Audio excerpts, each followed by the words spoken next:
আজকে আমরা যাচ্ছি মিশিগানের আর্মাডা সিটিতে অ্যাপল অর্চার্ড এবং সানফ্লাওয়ার ফেস্টিভ্যাল দেখার জন্য। আর আমরা কিন্তু গিয়েছিলাম সেপ্টেম্বরের প্রথম দিকে। তো এখানে দেখা যায় যে হারভেস্টিং টাইমই হয় সেপ্টেম্বর বা অগাস্টের লাস্টের দিক থেকে শুরু হয়, আর সেপ্টেম্বরের মধ্যে সব ধরনের হারভেস্টিংই শেষ হয়ে যায়। আর আমরা যেখানে এসেছি এটা একটা আসলে ফার্ম। এখানে সানফ্লাওয়ার থেকে শুরু করে বিভিন্ন ধরনের ভেজিটেবল, অ্যাপল সব কিছু পিক করা যায়। আর এই ফার্মটার নাম হচ্ছে ব্লেক্স ফার্ম। আমাদের বাসা থেকে যেতে সময় লাগে প্রায় 45 মিনিটের মতো। আমরা এখানে আসার পরে জানতে পারি যে এখন শুধুমাত্র সানফ্লাওয়ার ফেস্টিভ্যাল চলছে, আর এই সপ্তাহ আর আগামী সপ্তাহে হচ্ছে সানফ্লাওয়ার ফেস্টিভ্যাল থাকবে। কারণ ফুলগুলো আবার বেশি দিন থাকে না, নষ্ট হয়ে যায়। তো ফুলগুলো যতদিন ফ্রেশ থাকে ততদিনই ফেস্টিভ্যাল থাকে বা মানুষ দেখতেও আসে। তো এই 2 সপ্তাহে থাকবে সানফ্লাওয়ার ফেস্টিভ্যাল, তারপর শুরু হবে অ্যাপল পিকিংয়ের জন্য।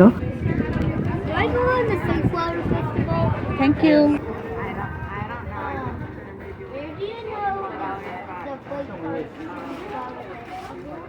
আমরা প্রথমে এখান থেকে বেল্ট কিনে নিই, আর প্রতি বেল্টের প্রাইস ছিল $14 করে।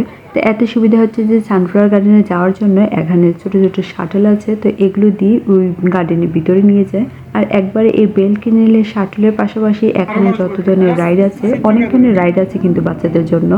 তো এইসব রাইডগুলো ইউজ করা যায়। But I can fit in the shade. You can say, Go. come here. Acha masha paro. See? I want to sit right here. So, Baba, Yeah.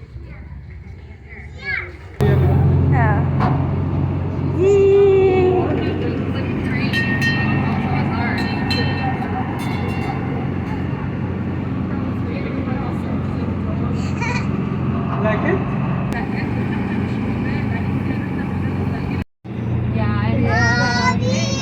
Yes, mommy. আর ওই দিনের ওয়েদারটাও ছিল অনেক নাইস, খুব রোদ উঠেছে, সানি, অনেক গরম ছিল, তারপরও ভালো লাগছিল। কারণ কোথায় যাওয়ার সময় যদি বৃষ্টি বা মেঘলা থাকে একদমই ভালো লাগে না। আর যেহেতু এটা সানফ্লাওয়ার ফেস্টিভ্যাল চলছে, তো প্রচুর মানুষ আসছিল, সবাই সানফ্লাওয়ার পিক করছিল। আর এখানে কিন্তু সানফ্লাওয়ার কাটার জন্য সিজার আছে। তো এখানে লেখা আছে যে সানফ্লাওয়ার যদি কেউ পিক করতে চায় তাহলে সিজার দিয়ে যেন কাটে, কারণ হাত দিয়ে কাটলে তো গাছটা নষ্ট হয়ে যায়।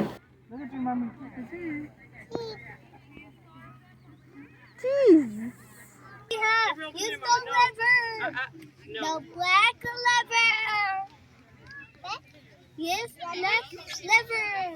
এই প্রথমবার এত কাছ থেকে আমি সানফ্লাওয়ার দেখলাম, এর আগে কখনোই দেখিনি। কারণ এই প্রথমবার আমি এসেছি সানফ্লাওয়ার গার্ডেন দেখতে।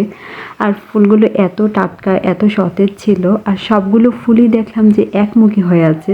আর আমি আরেকটা জিনিসও শুনেছি যে সানফ্লাওয়ার নাকি সবসময় সূর্যের দিকেই তাকিয়ে থাকে। আসলে কতটুকু সত্য কিনা জানি না, বাট সবগুলো দেখছি যে একমুখী হয়ে আছে আর একই সাইজের। এত সুন্দর লাগছিল কাছ থেকে দেখে।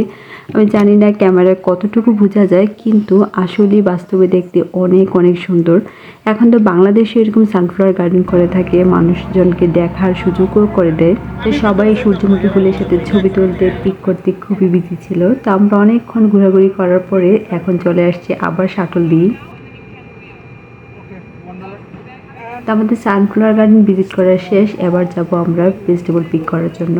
তো আমরা এখন যাচ্ছি কিন্তু ভেজিটেবল আর অ্যাপল পিক করার জন্য। তো যাওয়ার আগে এখান থেকে $1 দিয়ে ব্যাগ কিনে নিই। তো এখানে বিভিন্ন ধরনের মেজারমেন্ট রয়েছে। যদি হাফ ব্যাগ ভেজিটেবল পিক করা হয় তাহলে $25 করে নেয়, আর যদি ফুল ব্যাগ ভেজিটেবল হয় তাহলে আবার $40।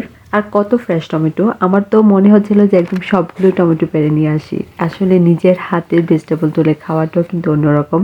তো আমরা এখানে বসে কিন্তু অনেকগুলো টমেটো খেয়েছি। দুপুরবেলায় দেখা যায় যে এই ফ্রেশ টমেটো, শসা এগুলো খেয়েই আর খিদা ছিল না। তো এখন আসি শসা পিক করতে। আর এখানে বিভিন্ন রকমের শসা ছিল। বাংলাদেশে যেমন ক্ষীরা পাওয়া যায় এখানেও ছিল। তারপর বড় বড় সাইজের, ছোট ছোট বিভিন্ন রকমের ছিল। ওলে বাপলে। দাও, পেছনে। দেই ফুলকপিটা ভালোই ফ্রেশ আছে না? না না, একটা এনাফ।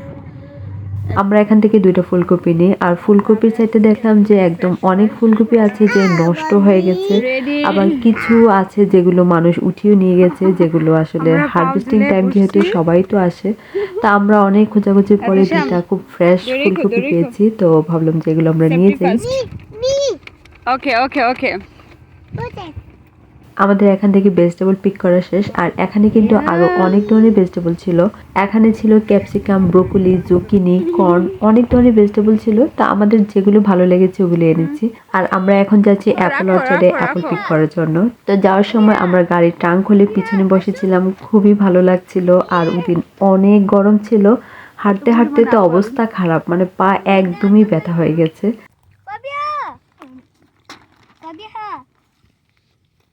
তো ফাইনালি আমরা এসে গেছি অ্যাপল গার্ডেনে। আর এখানে সবাই অ্যাপল পিক করছে। আর আমার মেয়ে তো বোঝেও না, ও যা পায় তাই ব্যাগে নিচ্ছিল। তো আমরা এখানে যা যা পিক করেছিলাম সবই গাড়ির ট্রাঙ্কে নিয়ে রেখেছি। আর কি পরিমাণে যে অ্যাপল ধরে আছে, মানে নিচে যেই পরিমাণে অ্যাপল পড়ে আছে ঠিক সেম গাছে এর চেয়ে আরও বেশি ধরে আছে, মানে এত পরিমাণে অ্যাপল। আর যার যত ইচ্ছা আপেল খাওয়া যাবে অ্যাপল গার্ডেনে এসে।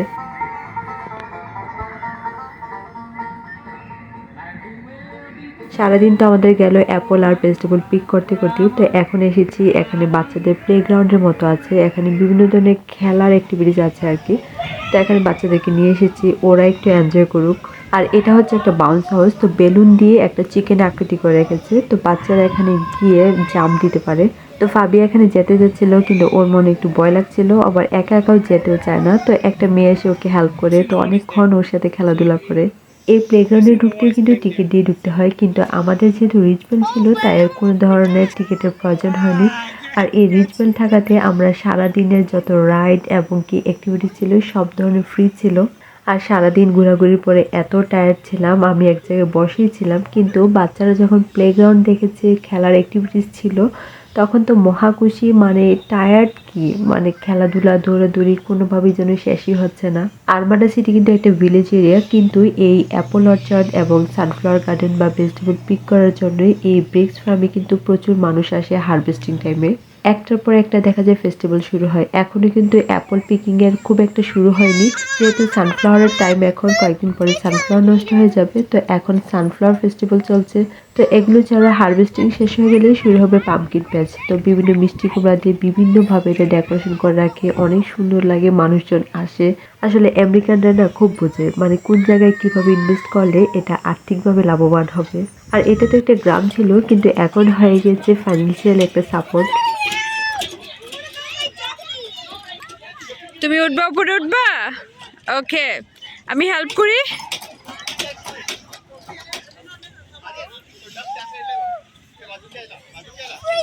আর এখানে খড় দিয়ে বানিয়ে রেখেছে একটা গাড়ি শেপ করে, যেন বাচ্চারা উঠতে পারে, জাম্প দিতে পারে, মানে বিভিন্নভাবে ডেকোরেশন করে রেখেছে। আর এত সুন্দর লাগে, আসলে আমাদের বড়দেরই তো ভালো লাগছিল যে এখানে এসে, বাচ্চাদের তো আরো বেশি ভালো লাগে যেহেতু এটা প্লেগ্রাউন্ড।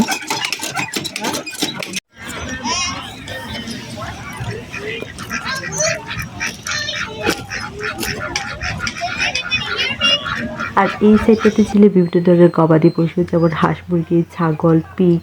এখানে রেখেছে বাচ্চাদেরকে যেন একদম লাইভ সবকিছু দেখতে পারে, কারণ এগুলো তো আর সবসময় দেখা যায় না। আর হাঁসগুলো এত সুন্দর ছিল।